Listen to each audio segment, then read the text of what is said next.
Hai Sobat Sehat semuanya, saya Dr. Tirta Wijaya. Di channel ini kita akan bahas berbagai masalah seputar kesehatan, dan pada kesempatan kali ini kita akan membahas mengenai air mani yang encer atau sperma yang encer. Sesuai dengan pertanyaan dari dua orang Sobat Sehat kita. Air mani sama sperma sebenarnya nggak sama, tapi saya asumsikan maksudnya kedua penanya ini sama, makanya saya gabungin jadi satu. Air mani adalah cairan yang keluar dari ujung penis pria pada saat terjadi ejakulasi. Air mani ini bisa mengandung sperma, tapi bisa juga nggak ada spermanya. Yang dimaksud sperma adalah sel-sel yang kecil sekali dan nggak kelihatan dengan mata telanjang. Sperma itu kalau dilihat di bawah mikroskop bentuknya seperti kecebong. Dan untuk penilaian sperma, kita nggak lihat kental encernya, tapi kita lihat bentuknya, gerakannya, jumlahnya, kayak gitu. Nanti akan kita bahas di belakang. Yang bisa kental atau encer itu adalah air maninya atau cairan ejakulatnya. Semakin banyak sperma yang terkandung di dalamnya secara normal ya, itu akan kental. Semakin sedikit spermanya, semakin encer. Kita kembali ke pertanyaannya ya. Kan dibilang nih, kalau jarang-jarang ejakulasi, itu air maninya kental seperti jelly. Tapi kalau sering-sering, normal dia encer. Kenapa bisa begitu? Bagaimana obatnya? Sebenarnya, baik kental maupun encer, kalau terjadinya karena frekuensi ejakulasi, itu normal dua-duanya. Baik yang encer ataupun yang seperti jelly itu normal. Dan nggak perlu diobatin. Kalau mau encer ya sering-sering aja ejakulasi. Kalau mau kental ya jangan sering-sering. Kenapa seperti itu? Karena meskipun sperma dihasilkan setiap hari dalam tubuh, tapi untuk menghasilkan sperma sampai matang itu butuh waktu. Sperma yang dikeluarkan dalam ejakulasi yang sekarang, itu sebenarnya diproduksinya dimulai sekitar 74 hari sebelumnya. Jadi untuk menghasilkan sperma itu butuh kira-kira ya rata-rata itu 74 hari. Produksi sperma terjadi di struktur yang disebut tubulus seminivorus. Jadi sperma yang asalnya berupa sel punca itu akan perlahan-lahan berubah bentuk menjadi yang matur seperti kecebong dalam waktu rata-rata 74 hari. Lebih kurang lah ya. Nah, begitu sudah matur, dia akan masuk ke lumennya, disalurkan ke epididymis. Di epididymis ini, sperma-sperma yang sudah matur itu akan mulai belajar berenang. Disimpan selama beberapa hari, sampai nanti dia dikeluarkan. Sedangkan cairannya yang terlihat kasat mata itu dihasilkan di vesikel seminalis dan di prostat. Pada saat terjadi ejakulasi, ini dikeluarkan cairannya dan nanti akan bercampur dengan si spermanya keluar dari penis. Kalau spermanya yang ada di dalam epididymis banyak, terus dikeluarkan barengan sama cairan semen, tentu cairannya jadi lebih kental. Tapi kalau yang di epididymis isinya sedikit, ya jadinya lebih encer. Bayangkan ya, proses produksinya kan tetap 74 hari untuk setiap batch sperma. Nah, kalau itu spermanya dikeluarin setiap hari, ejakulasi setiap hari, tentu epididymisnya nggak penuh dong isinya. Ya, isinya sehari, produksi sehari. Tapi, kalau misalnya nggak dilakukan ejakulasi selama 3 hari, berarti epididymis itu isinya produksi sperma selama 3 hari berturut-turut dong. Nah, ini yang menyebabkan air maninya atau spermanya kental. Jadi, kalau mau bikin normal atau encer, padahal sebenarnya dua-duanya normal ya. Kalau mau bikin encer, ya sering-seringlah ejakulasi supaya sperma yang disimpenannya itu nggak banyak-banyak. Sebaliknya kalau mau lebih kental, yaitu ditabung spermanya selama beberapa hari, seminggu, baru dikeluarin. Nggak perlu obat kalau kayak beginian mah, atur aja jadwalnya. Sebenarnya yang sehat yang mana sih? Yang kental apa yang encer? Tergantung. Dua-duanya normal, tapi tergantung dari tujuannya.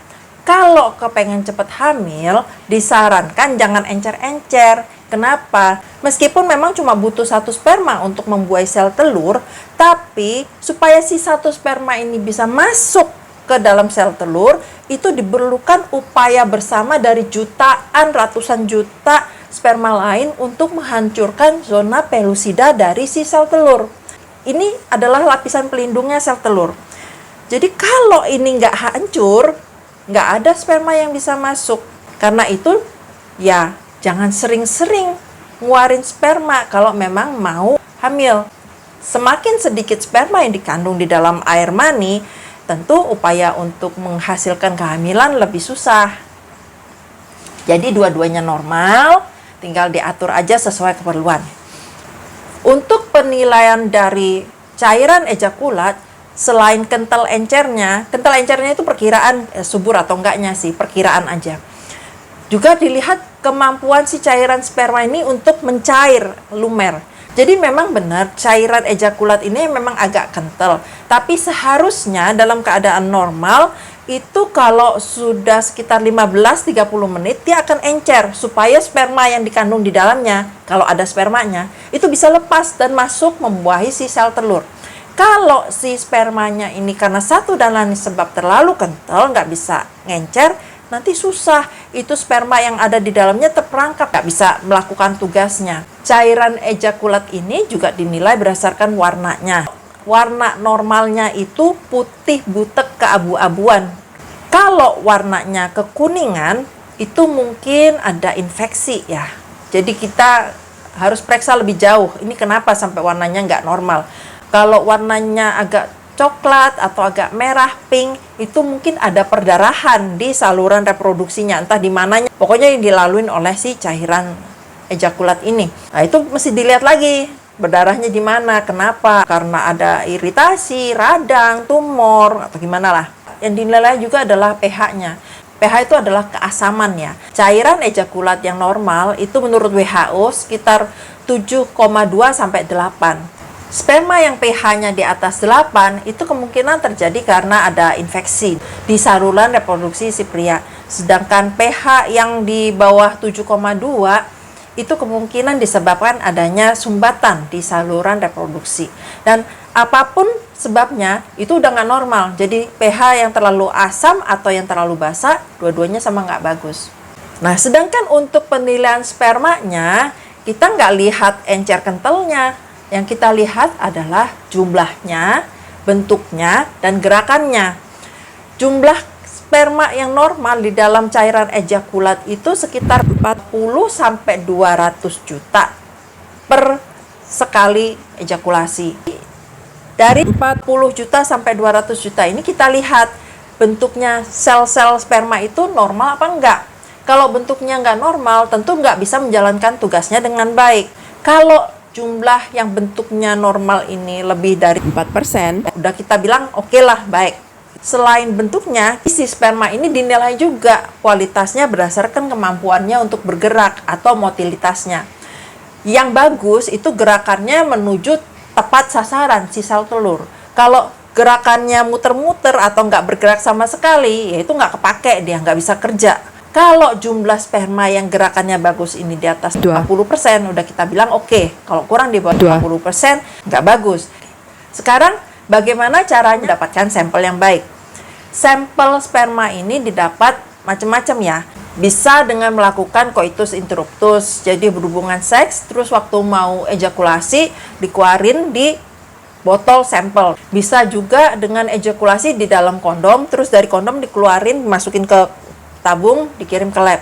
Atau yang lebih bagus sih sebenarnya disarankan ngambil sampelnya dengan cara masturbasi, karena kemungkinan untuk terkontaminasi itu lebih kecil ya. Nah, terus sampelnya cepet-cepet dikirim ke lab, nggak boleh terlalu lama. Batasnya itu 1 jam lah ya. Karena seperti yang saya bilang tadi, kita perlu nilai juga kemampuan dari si cairan ejakulat ini untuk mencair. Sekarang apa yang bisa kita lakukan untuk memperoleh sperma yang baik, yang normal, yang sehat? Sebenarnya nggak susah-susah amat sih. Yang pertama itu adalah tentunya dengan menjaga kesehatan secara keseluruhan. Ya kalau sakit, ada infeksi, ya berobat, beresin. Gitu ya. Terus yang kedua adalah konsumsi makanan sehat bergizi seimbang dan bervariasi dalam jumlah cukup. Kecukupan nutrisi itu penting untuk seluruh proses di dalam tubuh, termasuk juga proses memproduksi sperma. Untuk produksi sperma selain diperlukan tenaga, juga diperlukan bahan baku.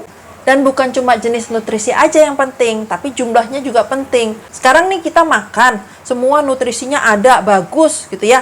Tapi cuma seuprit, nggak nampol. Itu juga, makanya kita perlu makan nutrisi dalam jumlah yang cukup. Nggak berlebihan, nggak kekurangan. Yang kedua. Terus yang ketiga, hindari segala macam kebiasaan buruk yang merusak, yang mempengaruhi kesehatan tubuh. Contohnya, kebiasaan merokok, kebiasaan minum minuman beralkohol, kebiasaan bergadang, terus memakai narkoba. Dan yang keempat, untuk lelaki supaya produksi spermanya bagus adalah dengan menjaga suhu yang ideal untuk produksi sperma. Produksi sperma kan adanya di testis, di buah zakar, dan buah zakar itu letaknya di luar tubuh. Kenapa? Karena memang supaya dapat bekerja dengan optimal dibutuhkan suhu yang lebih rendah dibandingkan dengan suhu tubuh. Ini sudah banyak penelitiannya yang membuktikan bahwa kalau suhu testis itu terlalu tinggi, dia produksi spermanya menurun.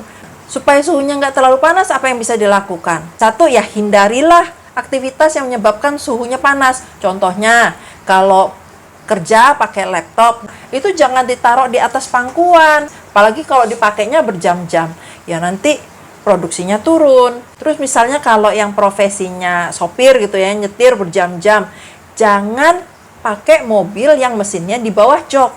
Pilih mobil yang mesinnya di depan, di moncong mobil atau di belakang. Kenapa? Karena mesin itu panas. Terus yang sering orang lupa adalah kebiasaan pakai celana ketat. Jadi kalau pakai celananya terlalu ketat, itu kan nanti si testisnya kedorong mendekatin tubuh. Sementara kita tahu tubuh kita ini panas. Jadi kalau kita pakai pakaian yang ketat, celana yang ketat, itu nempel dia testisnya ke tubuh dan suhunya ikut naik. Jadi jangan pakai yang ketat-ketat. Ya, udah gitu pilih yang bahannya menyerap keringat. Jangan pakai yang bahannya ngekep. Jadi udah panas keringetan nggak keluar-keluar.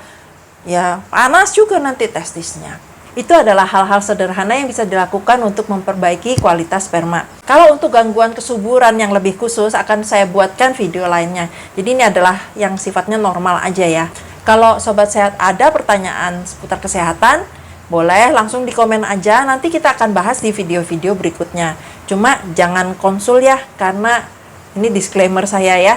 Kalau Sobat Sehat suka dengan bahasan semacam ini, silahkan like video saya, subscribe di channel ini, dan aktifkan notification-nya dengan menekan tombol lonceng. Supaya kalau setiap kali saya upload video baru, Sobat Sehat akan dapat pemberitahuan dari YouTube.